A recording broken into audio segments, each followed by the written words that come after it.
nikiwa rais wa pili, kwa mapenzi ya Mungu na kwa heshima yenu, kuhutubia bunge hili la watu, the great people of Tanzania, I want to ask you, sisi ni wamoja bwana.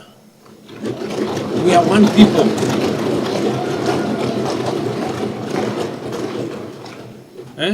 Tusikubali kasumba ya samani. Sijui Wakenya ni maadui wa hawa, sijui wa Tanzania. Hapana, we are one people. We have a common destiny. Nimewaeleza Wakenya sio maadui wa Watanzania. Watanzania sio maadui wa Kenya.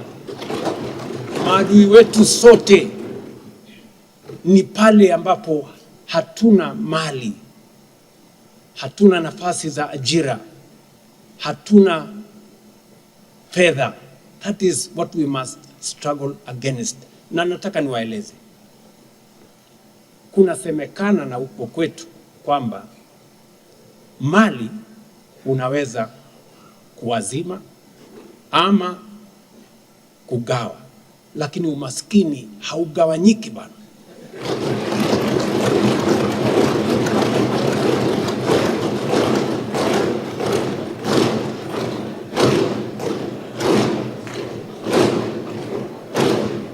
Yeah, let me put it in English. This said, you can share wealth, but you cannot share poverty. What matters is not whether the asset is in one side of the border or the other. What matters is whether it strengthens our shared prosperity. That is the model we must pursue. That is the model we must pursue. Shared corridors, shared energy systems, shared ownership, shared responsibility, and shared benefit. But infrastructure alone is not enough. Integration must also be supported by strong, credible, and effective institutions.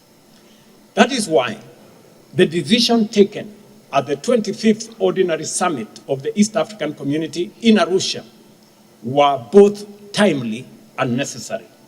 I have been to many meetings of EAC, but the one we had last was the most consequential in my estimation. First, we appointed Ambassador Stephen Patrick Mbundi, a Tanzanian national, as Secretary General. As he assumed office on 25th April 2026, Kenya reaffirms its full support for Mr. Mbundi. Second, we adopted a new financing model, 50% equal contribution and 50% assessed contribution, effective 1st July 2026.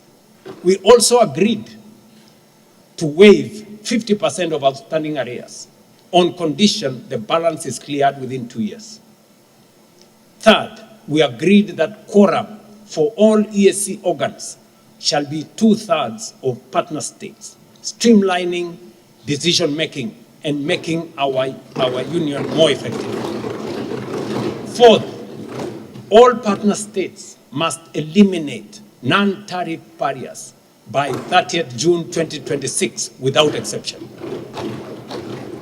And that is why my sister, President Samia Suluhu Hassan, and I yesterday instructed our officials, some of them in this room, that all the outstanding non-tariff barriers between Kenya and Tanzania, and there are about 20-something, we've told them by the end of this month, they must meet and clear all non-tariff barriers.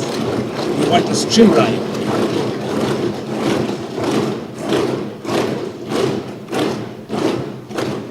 And ladies and gentlemen, honorable members, I must commend the leadership, the outstanding leadership of President Samia Suluhu on this matter.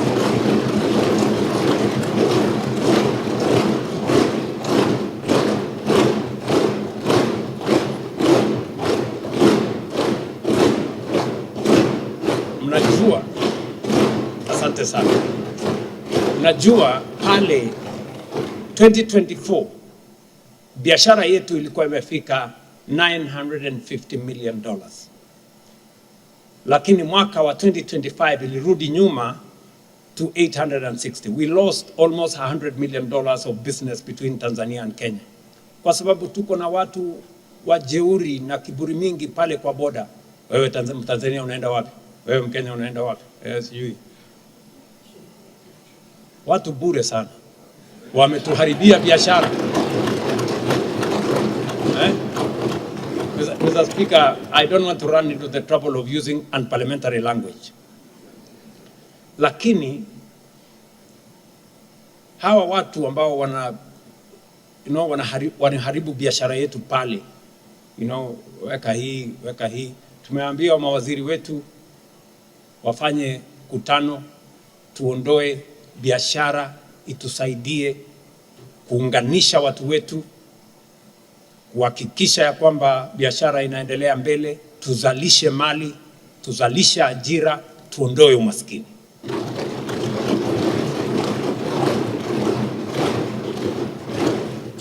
Honorable members, implementation now is key. It requires a whole of government approach with Parliament at the center. Kenya has already moved, and a multi-agency technical team is in place to prepare the necessary legal and financial instruments. These decisions will unlock the full potential of the East African community as a pillar of the Africa Continental Free Trade Area. This is the agenda before us, and we must pursue it firmly, fully, and without hesitation.